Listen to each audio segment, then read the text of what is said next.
My name is Ghostboy259, and I played GZLNA, GZLNA, GZLNA. I got no clue.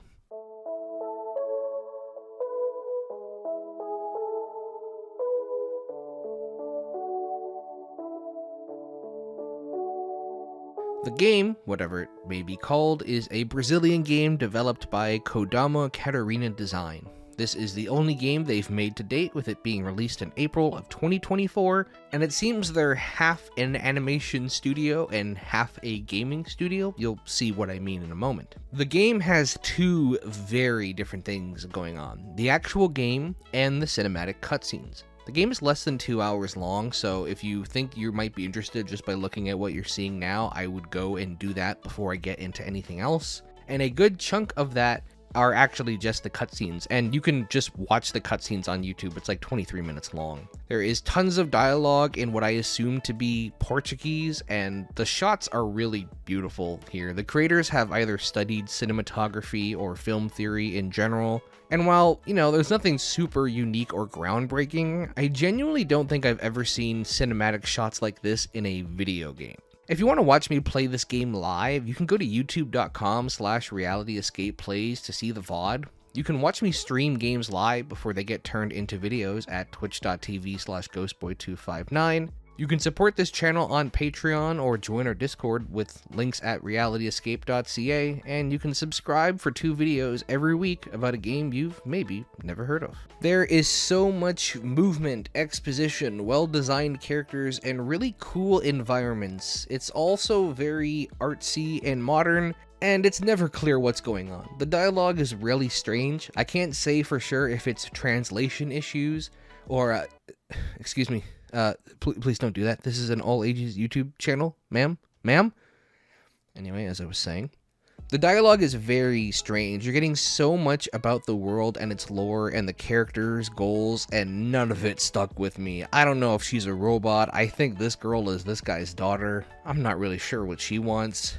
Why is this guy wearing a mask? I'm guessing this is some sort of science fiction thing. Honestly, I think it adds to the charm of it all. There's something fascinating about spending an hour and a half with something, whether it be a movie or a game, where everything feels so well intentioned.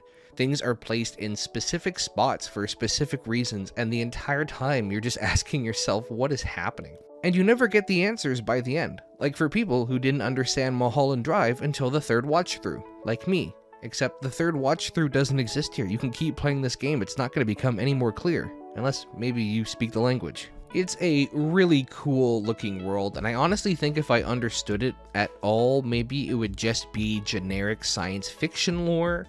But the fact that it's so artsy and I don't truly understand what's going on, I think just makes it so much more cooler and interesting. I finally understand why some people are so drawn to introverts. It's like a mystery to solve, and in the end the mystery is that there is no mystery. It's just like this. The gameplay, on the other hand, is nothing even remotely like this. You play as someone referred to as Gloria, although I think she's referred to by other names as well, and you walk along this grid system. If you're on a standard Xbox controller, you use the D-pad to move around, hit the bumpers to rotate, X to shoot, which all seems pretty basic. You can't rotate whenever, you have to be standing still and not moving, so while your instinct may be to rotate while moving, you can't. And while I would much prefer the ability to rotate whenever, I like that the game forces you to be a little bit more methodical.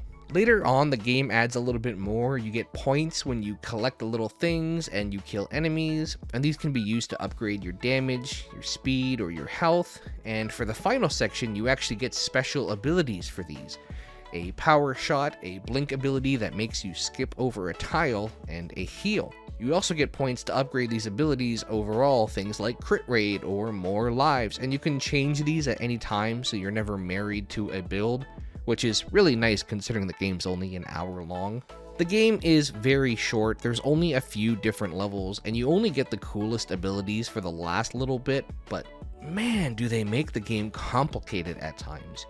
You'll be getting shot at by enemies, trying to rotate in the right direction, but if you're facing downwards, the controls don't invert. So sometimes I spin 270 degrees by accident, making sure that you have to have the right ability highlighted, and it can feel really overwhelming to make sure you're doing everything right. You know exactly what you want to do, but due to the nature of the controls, it's a lot harder to pull off because your brain's spatial awareness skills and coordination are going bonkers.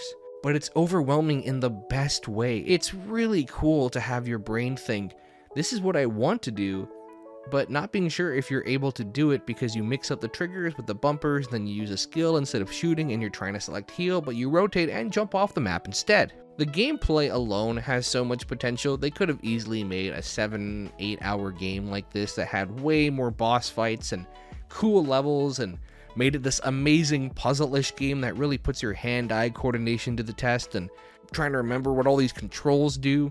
Unfortunately, right where it gets to the point where I was really feeling a challenge and wanted to keep going, that's when the game ends. Now, I get it. The game is cheap. I think it's maybe a small team doing this as a side gig. I would say a school project, but I don't think so. I couldn't find any information on it. And the cinematics are so detailed that I imagine they took a really long time as well. But the truth is I came out on the other side wishing I had both an animation or a short movie to watch in this style and a longer game with these mechanics. And that's just a cool place to be in.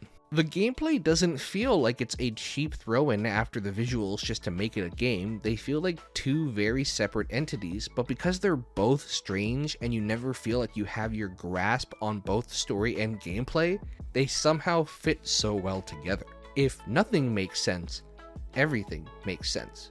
The other section of gameplay is just these driving sections. You go fast, avoid the cars, pick up these gems, and if you die, you just respawn. Not a big deal.